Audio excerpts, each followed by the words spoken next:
We are continuing on through this series, and as we're talking about the covenant of grace, we now come to David's part in the covenant of grace, or more accurately, the Davidic covenant's part in the covenant of grace, because covenant of grace is ultimately God's work from beginning to end.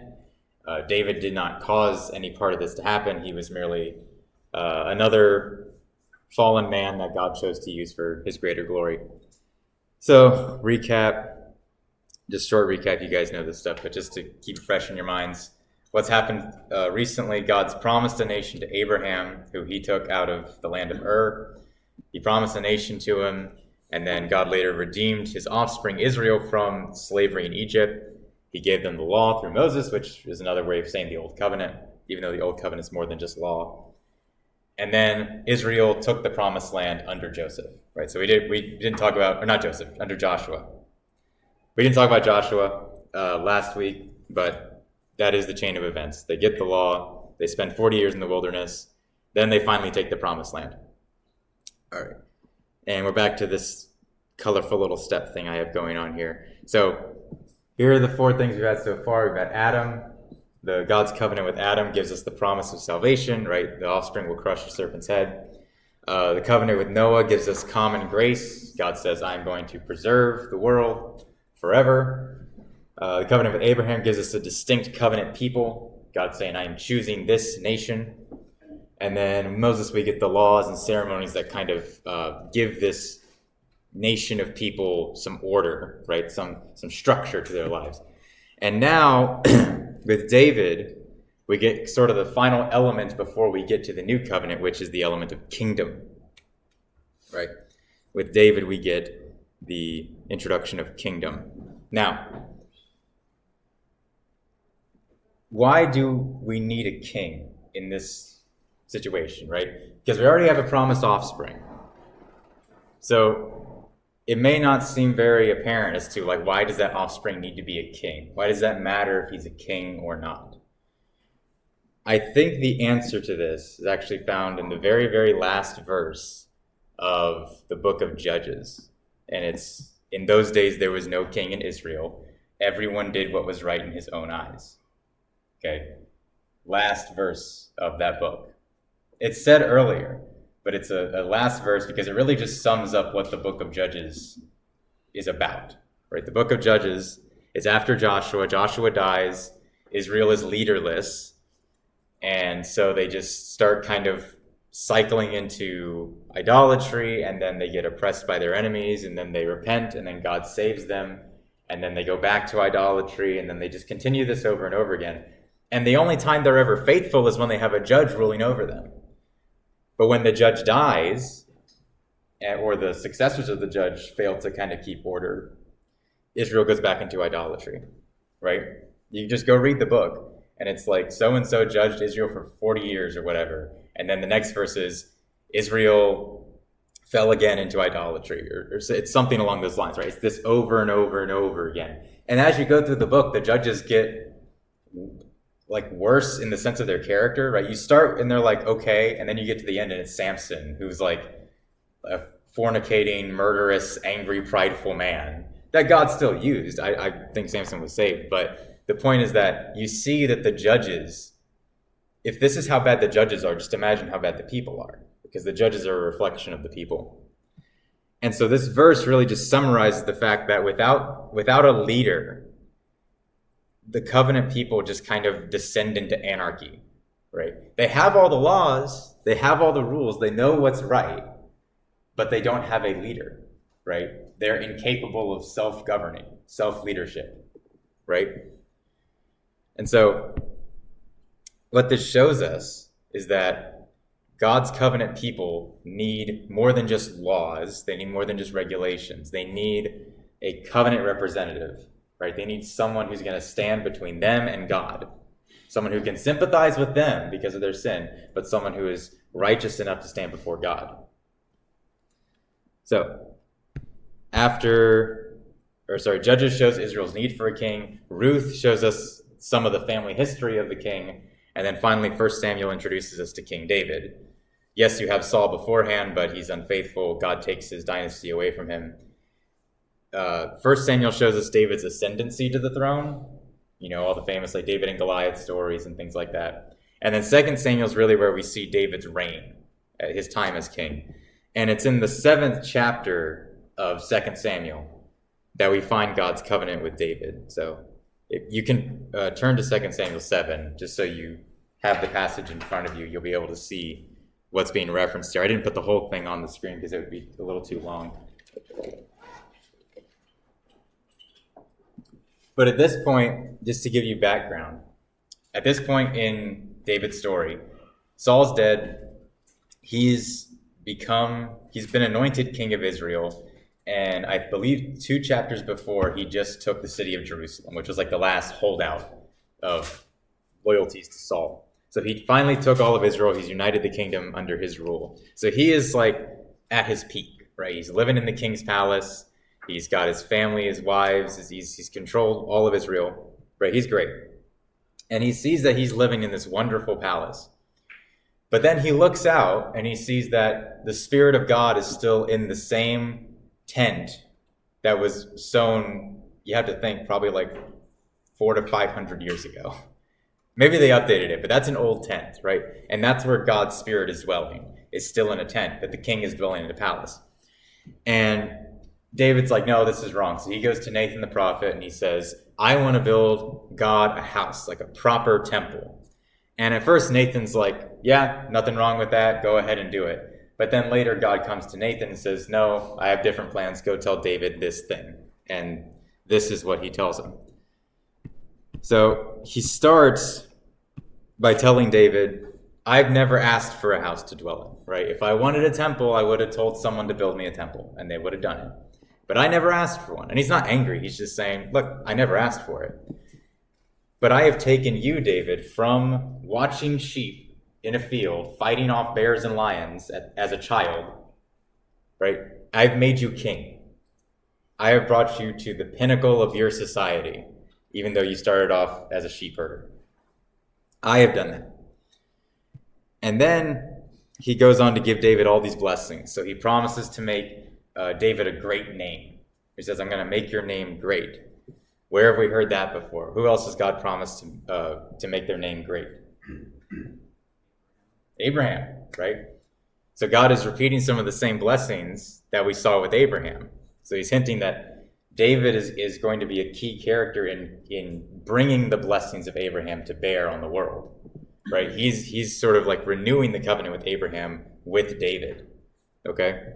So he promises to make his name great. He also promises Israel will live at peace forever, right? So God is emphasizing the fact that through David, he's going to bring fulfillment to the promises of Abraham. Now, it's not David in and of himself. It's who will later come from David. But David is an important part of this. And then, in a little bit of irony from God, he promises to build David a house, right? Because David wanted to build God a house. God says, thanks, but no thanks. I'm actually going to build you a house. But he's not talking about an actual house because David already has an actual house. He's talking about a dynasty, an everlasting dynasty. Yes? So God pulled an Uno reverse on David. Yes, he did. But it was like a nice Uno reverse, where instead of getting more cards, he like gives him a victory or something. Yeah, there you go. They should put negative cards in Uno, just like one per batch, just the one person who gets it. So that you are forced to play it. No, just to see who's lucky, just as a bit of competition. So he says this dynasty is going to last forever. He says, unlike Saul, I will not take the kingdom away from you. Saul, I gave him the kingdom. He was unfaithful. He rebelled against me. I took the kingdom away from him. Okay, you, I will not do that to. And he gives no conditions. He doesn't say, you, I won't do that to because you did X, Y, and Z, or because, or if you keep these certain conditions. He just says, I'm not going to take the kingdom away from you, period. Unconditional, right? And considering how frequently dynasties came and went in the ancient world, that's a phenomenal promise, okay? Every king, every dynasty wanted their reign or their lineage to last forever. And none of them do, because it's just not the way the world works, right? But David's actually will. it actually has. And not only will this dynasty be established forever, but the king of Israel will be treated as God's son. Right? He even says, I will be to him a father, he shall be to me as a son. Now, I think in the ancient world, it was very common for kings to be considered sons of the gods or demigods of some sort, right? Pharaoh was considered an offspring of the sun god.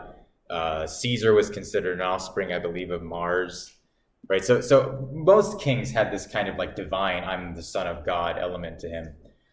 And while David is not the son of God in a divine sense, of course, him and his descendants are going to be treated as though they are until the one who is actually the son of God comes to the throne. Okay? So that means that the title son of God actually has like dual meaning to it. Both means Jesus is God the Son, and he is also part of the lineage of David. And so the covenant with David sort of pulls from all the previous covenants, right? You have the promises of Abraham, you have obviously the law and the ceremonies of Moses, and he's pulling them all into here. And most importantly, you have the offspring promise to Adam, right? The covenant with David shifts our attention back to this offspring that was promised in Genesis 3:15, right? And then you get the flood, and then you get Abraham, and then you get Moses. So it can kind of be easy to lose your focus on the fact that we're still looking for this offspring. But David's covenant brings us back to, hey, remember this? By the way, he's going to be a king. Okay? He's going to be king over the whole world, and he's going to still crush the serpent's head. Okay? So this once again highlights the fact that God's covenant people need a representative, right? We need a person who is going to save us because we cannot save ourselves, even if we have all the right laws. In fact, having all the right laws almost makes it more dangerous for us because now we have less of an excuse. We have less of a plea for ignorance. Not that anyone has a true plea of ignorance, but we have more knowledge that can be used against us. Okay? So we need a representative. We need someone who's going to defeat our enemies. David defeated Israel's earthly enemies, or most of them. Christ defeats our ultimate enemies. Okay? So this all comes out of 2 Samuel 7, the Davidic covenant. Now, how is this covenant played out throughout other parts of Scripture? Well, the one of the best books to go to look for promises and prophecies about the king is actually the book of Psalms. Right? The book of Psalms has many songs about the king of Israel, this promised Messiah, this promised messianic king. Okay? If you ever think of the book of Psalms as just a book of songs that Israel sang, you're really missing out because there's so much prophecy in the Psalms.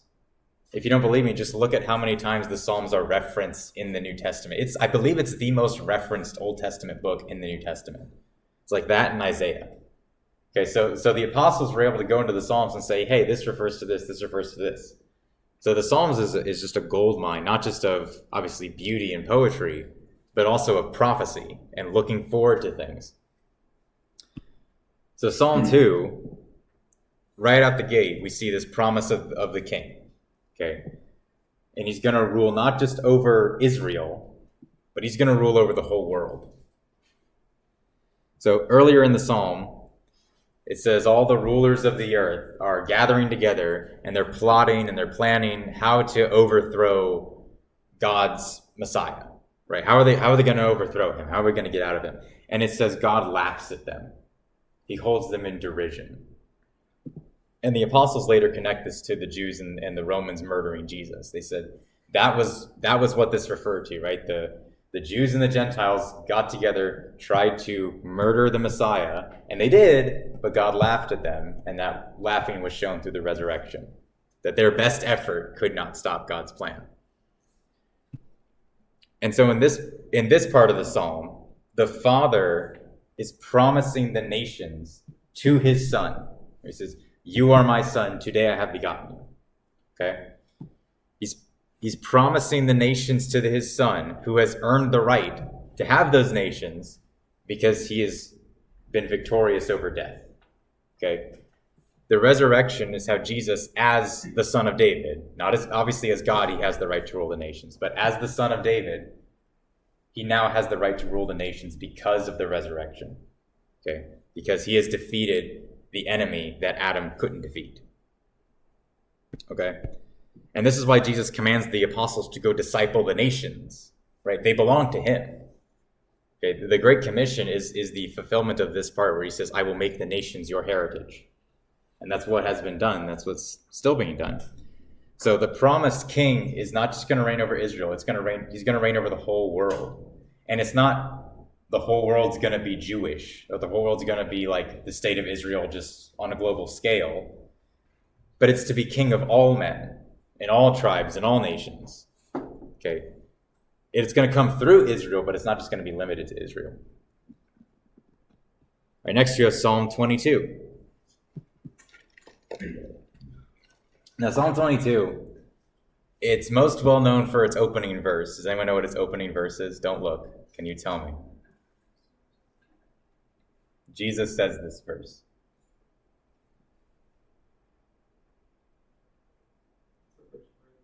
Mine.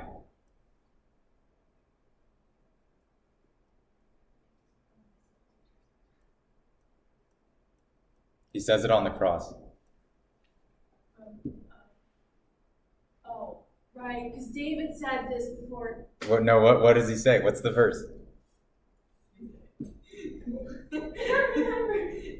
Is it my God, why have you forsaken? Yeah, I was gonna say I'll give you Candy if you can say it in Hebrew like it's recorded in Matthew. I knew you were asking.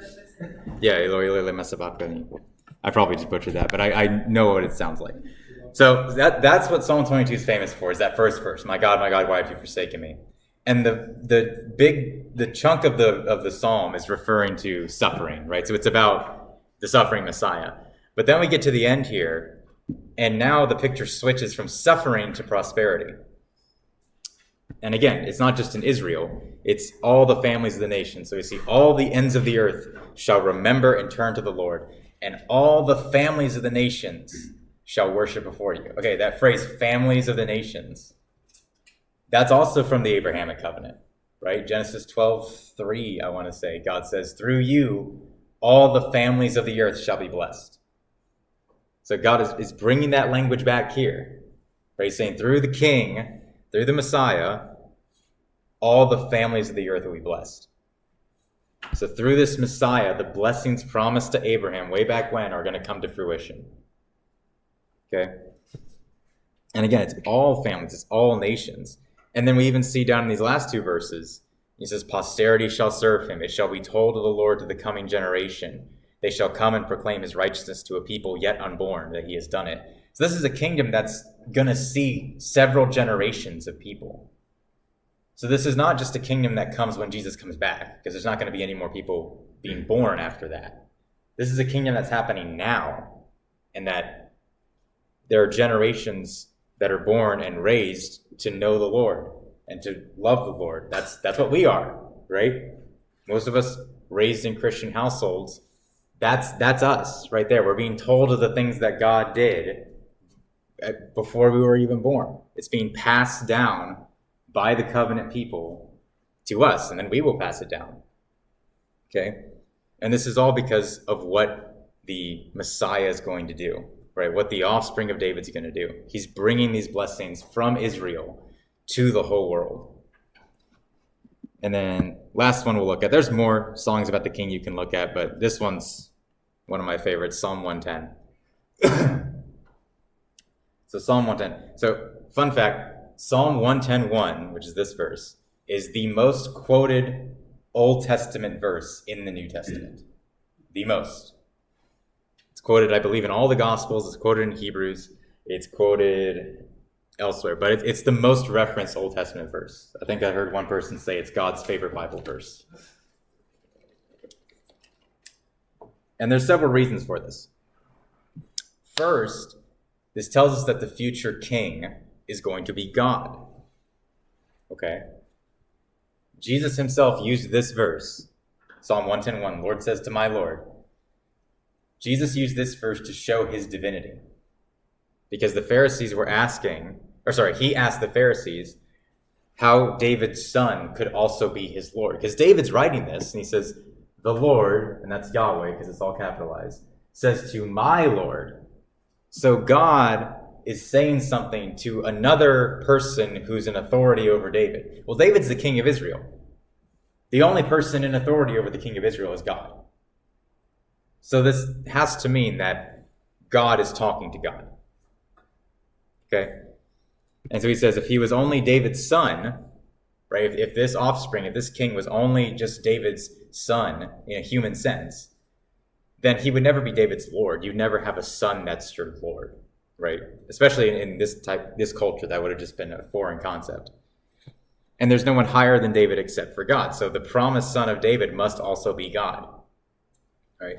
And this verse can also be used to show the Trinity because it shows God talking to God as though they're separate people, right? Second, this also tells us what Jesus is doing while he's in heaven right now, after the ascension. He's not just sitting in heaven, just kind of waiting around to come back. He is conquering. It's to sit at my right hand until I make your enemies your footstool. Okay? That's not like a one and done thing. Now, God could do it all at once. He could completely submit all of his enemies at once. But he has chosen to fight these enemies over a long battle. Why do you think he's chosen to do that?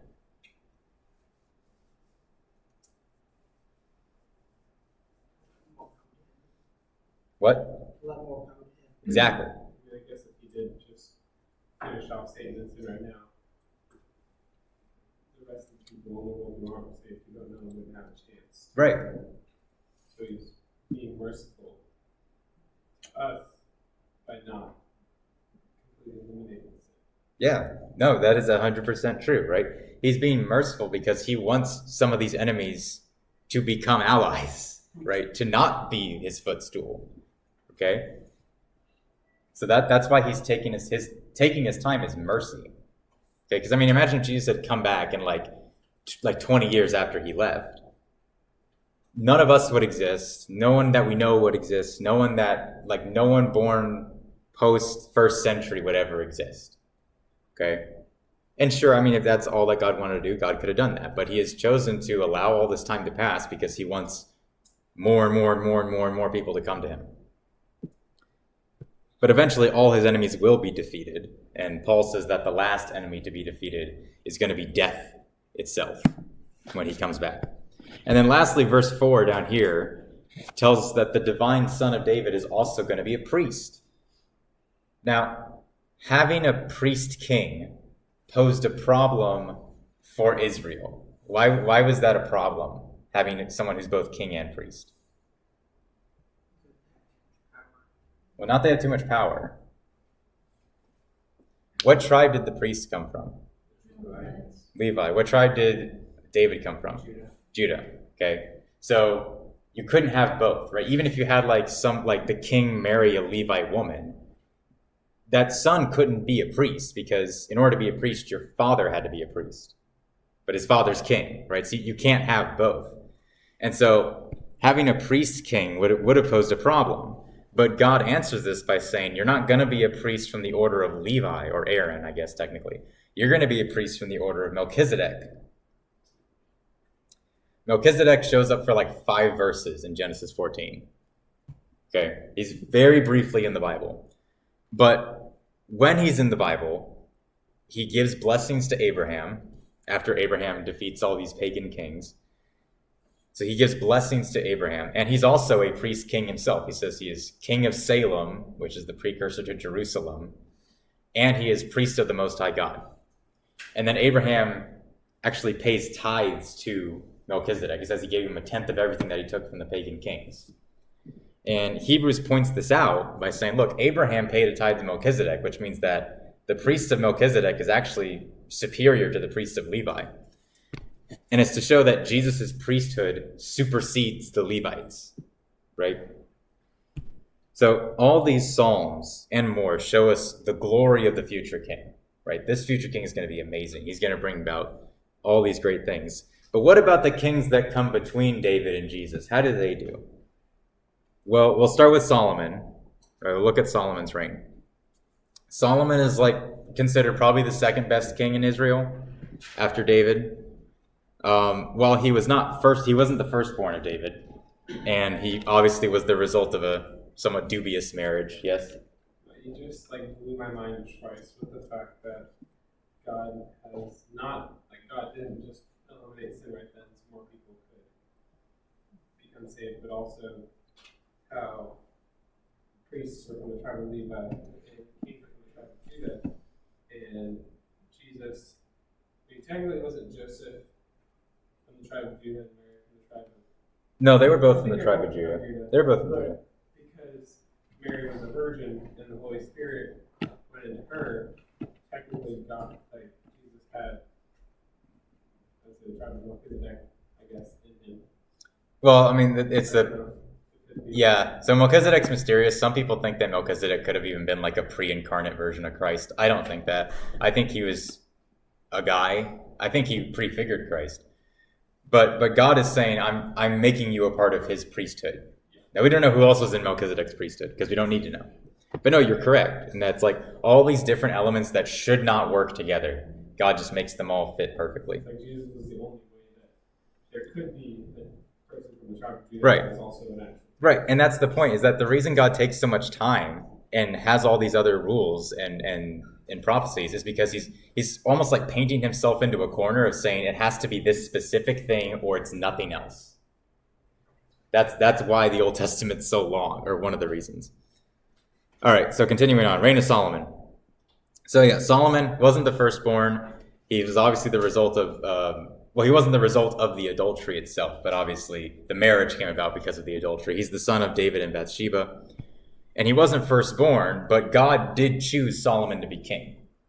Okay, so again, another one of those instances of God stepping in and superseding the normal way things work. Because usually it would be the firstborn. But God said, no, I'm choosing Solomon. He was commanded to do what David wanted to do, but couldn't, which was build the temple of God.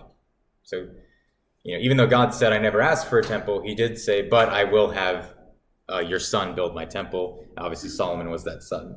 So now the Spirit of God wasn't in a tent. It was now in a solid house, right? A temple. But obviously the true fulfillment of this comes, I skipped a part. Now he's in a solid house instead of a mobile tent, showing that God is setting himself among these people. And now this partially fulfilled the promises to David. So with David's covenant, you have this thing called the already and the not yet, where there's some things that are fulfilled in a temporal sense, like Solomon does build the temple of God. But the final fulfillment, the not yet part, comes when Jesus builds the true temple, which is the church. Right? So you see a little bit of this already not yet. So that's an important thing to keep in mind as you read scripture, especially the prophecies. Because some stuff will sound like it gets fulfilled immediately, but then you'll read the New Testament, it's no, this was the true full fulfillment of it. Solomon's also famous for asking the Lord for wisdom, which he put to great use throughout his reign. And then you can read his wise sayings in Proverbs, Ecclesiastes, and Song of Solomon. And then under Solomon, the kingdom of Israel reaches its peak. Militarily, economically, culturally, all of it, right? And again, this was a partial fulfillment of God's promise. God promised that Israel would live at peace. And they did under Solomon, but it didn't last forever. It would only last forever under Christ. However, Solomon would marry many hundreds of foreign women, and they would lead him into idolatry. And because of this, God promised to tear the kingdom away from him, but one, he wouldn't do it in his lifetime. And two, he would keep the tribe of Judah for his sons so that he could keep the promise to David. Right? So Solomon's sin is so great that God says, I'm going to take the kingdom away from you mostly. I will not break my promise to David, but I will discipline Solomon for his sin. Okay, so it goes to show, even in harsh sin like this, God is still faithful to his covenant promise. So the tribe of Judah remains. Now we have the divided kingdom. The tribe of Judah remains with the house of David. The northern 10 tribes secede, and they form the kingdom of Israel. So you have Israel and Judah. Israel's the northern kingdom. Judah's the southern kingdom. And at this time, or throughout this time, God sends all these prophets to rebuke the kings when they rebel against God. So you get Elijah, Elisha, you get a few other ones that are peppered here and there, but those are the main two. They mostly bother Israel, but Judah also makes some mistakes too. So the northern kingdom has no godly kings. If you read the books of 1st and 2nd Kings, whenever you see so-and-so becomes king in Israel or so-and-so becomes king in Judah, it'll say, so-and-so became king, blah, blah, blah. He did what was evil in the sight of the Lord, or he did what was right in the sight of the Lord. So it's very just forefront of like, here's the kind of person you're dealing with. And if you go and count those, the northern kingdom has no good kings. None of them ever say he did what was right in the sight of the Lord. All of them rebelled against God. All of them are evil. That's why the northern kingdom got wiped out first. Judah had 7 good kings out of 11 kings. 7 good kings, 11 bad kings. So not a great ratio, but they did have some good kings. And these good kings usually tried to bring some kind of reformation, right? Because usually they came after a bad king or a couple bad kings, and then they would come in and be like, okay, we're getting rid of the cult prostitutes, we're getting rid of the child sacrifice. Some of them would keep the high places, some of them tore them down, but they tried to fix things, right? They tried to reform things, and they had some success. But ultimately, even the kings of Judah just became worse and worse and worse, until eventually Babylon conquered them and they were forced into exile, yes. So the high places were just like where there was idols and they were just worshiping them. Right. Like, if they were good kings and they were seeking God, why wouldn't they just get rid of them? Well, they probably got rid of the idols, but they didn't get rid of like the places of worship. I think that's what's implied. So they kept the places there and maybe said, we can worship God, on this temple or on this tower or on this mountain. I mean, in Samaria, when Jesus talks to the Samaritan woman, she says, we worship God on this mountain. That was probably one of the high places that her ancestors worshipped on. You got to keep in mind, First and 2nd Kings covers like 500 years of history. And so even though for us, you read it through and it takes you a couple days, like for the people living in it, it was hundreds of years. So there's like spaces of time where it was really bad and then spaces of time where it was really good. So it's not just this ultimately downward trajectory. And you got to keep in mind, people would grow up not knowing what it was like without having high places there. It'd be like, I'm trying to think of a good example. What's a good example I could think of in like modern America to that? I can't think of one right now. Yeah, no, I can't think of. I was trying to think of like an appropriate analogy. If you think of one, tell me later. Anyway, so Judah gets taken into exile in Babylon, and this is like worst case scenario, right? Because all the curses that we talked about last week, all of them ultimately ended in exile. That was like the worst thing that could happen, is that God takes you from the land, takes you from the blessings, and disperses you out into all these pagan nations. Okay. But even in the exile, the promise to David becomes a big source of hope. This is from Jeremiah 23, which was this passage Pastor John actually just preached on Sunday. I was glad he did that because it helped me prepare this lesson. But Jeremiah is speaking. They haven't been exiled yet, but he's speaking a word of hope to those who are about to be exiled. He says, "Behold, the days are coming, declares the Lord, when I will raise up for David a righteous branch. He shall reign as king and deal wisely. He shall execute justice and righteousness in the land. In his days Judah will be saved, and Israel will dwell securely. And this is the name by which he will be called. The Lord is our righteousness." Okay, so even think about all the stuff Jeremiah is talking about up until this point. It's all judgment, virtually. All judgment, all fear, all just horrible things happening. But then he comes in with this promise. God will keep his promise to David. God will send that promised king. He will keep his promises. Okay? And that promised king is going to save Judah. And he's going to save Israel too. Right? And he's going to bring them back to the land. Okay? And he's bringing to mind all these promises given to Abraham and then Moses as well. But really, this it just looks forward to the fact that Jesus is going to bring about the full promises, which is the forgiveness of sins and eternal life. Okay, so just like with Abraham's covenant, the Davidic covenant is a source of hope. Okay, you don't go to the Mosaic covenant for hope. Okay, the Mosaic covenant is, here's the laws you've broken. That's not a source of comfort and hope. That's bad news. Abraham and David, that's good news. Because Abraham, his promises to him were, I will give you the land, and I will bless the nations through you. Through David, it was, I'm going to send a king. I'm going to send a Messiah, and he's going to bring these blessings to you. So the covenants with Abraham and David are essentially like the gospel of the Old Testament, right? They're the hope that people were clinging to. So eventually the exile ends. The people of Israel come back to, the land. So God keeps his word. He allows Israel to return to the land after 70 plus years in exile. And when they return, they're governed by a guy named Zerubbabel, who's the great-grandson of King Josiah, who was like the last good king of Judah, who was obviously a descendant of David. So even here, God's kind of partially fulfilling that promise again, right? A descendant of David is still in charge of Israel, right? Now, it's in a lesser sense. He's a governor. He's not a king, right? But he's ruling Israel. He's trying to get Israel back on track. He's trying to say, hey, let's go back to the covenant. And then he brings in Ezra and Nehemiah, and they renew the Mosaic covenant, right? They read the law and they say, here's what we need to follow. Here's what we need to do. Everyone sign your names to this. Take the oath. We're going to keep this covenant for real this time. And then for a brief time, and this is after the temple is rebuilt and Jerusalem is rebuilt. So it's looking like things can go back to how they were. But unfortunately, Israel fails to keep the covenant again.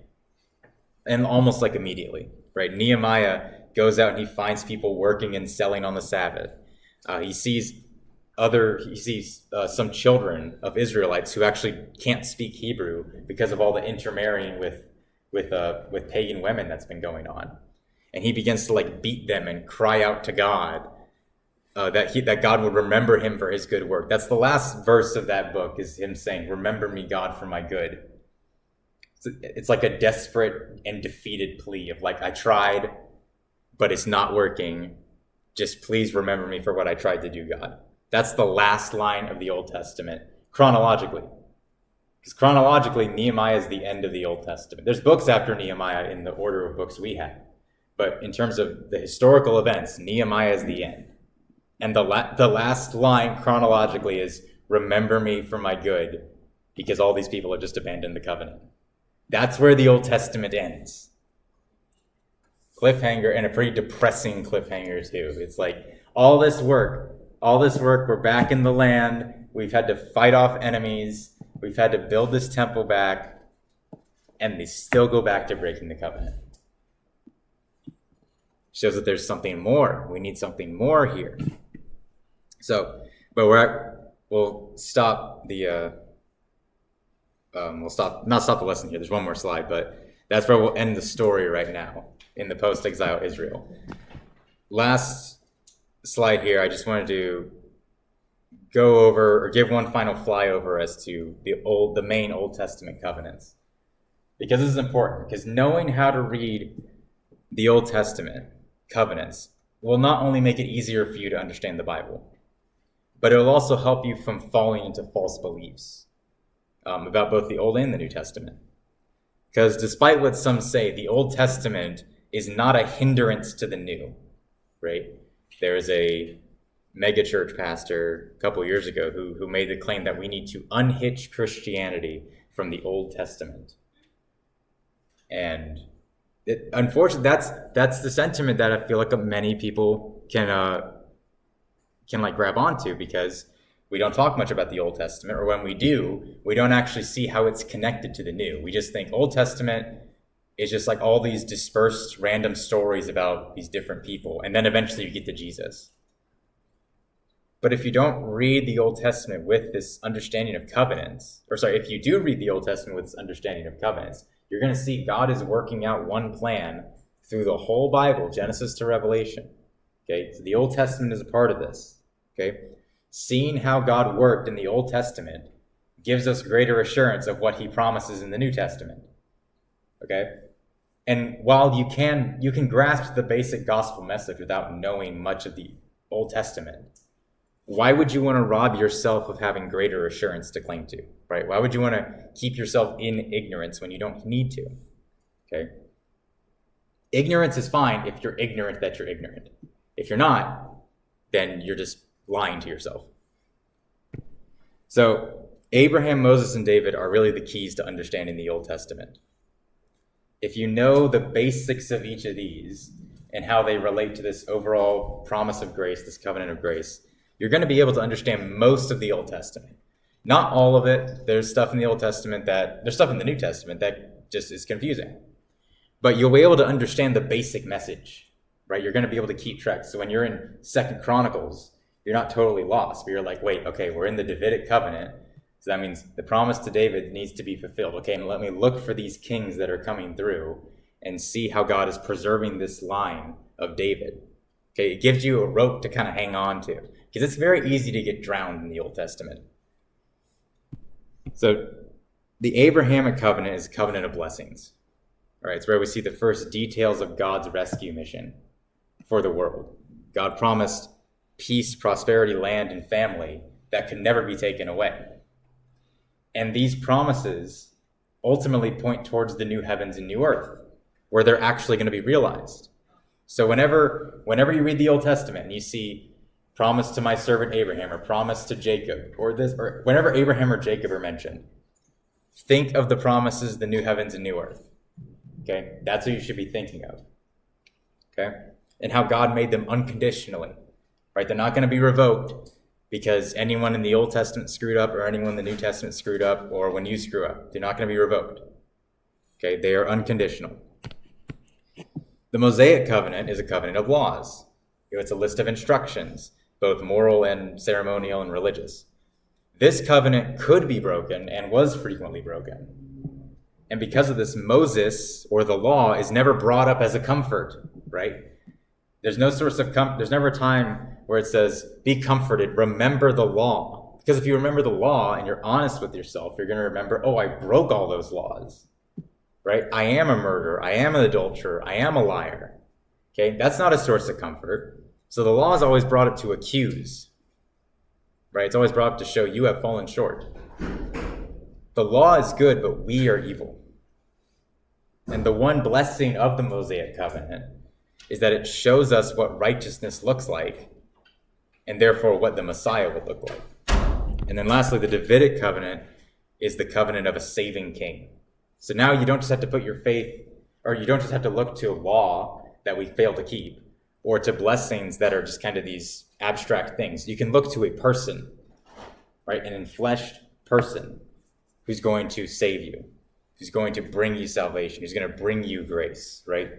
There's the natural thing in human beings. We look for a hero. We look for a representative, right? That's why politics is such a almost religious thing, because it's a natural instinct in us to look to leaders to solve our problems, right? That instinct isn't bad because it's supposed to point us to Christ. It's bad when it's pointed to people who aren't Christ, okay? So with the Davidic covenant, you get this, here's the person you can look to for ultimate security, right? Here it is. It's Christ. So when you see David mentioned in the prophets, you think of Christ. You think of what he's doing right now. And then next week, we'll see how Christ brings all of these elements of the Old Testament and transforms them in the New Covenant.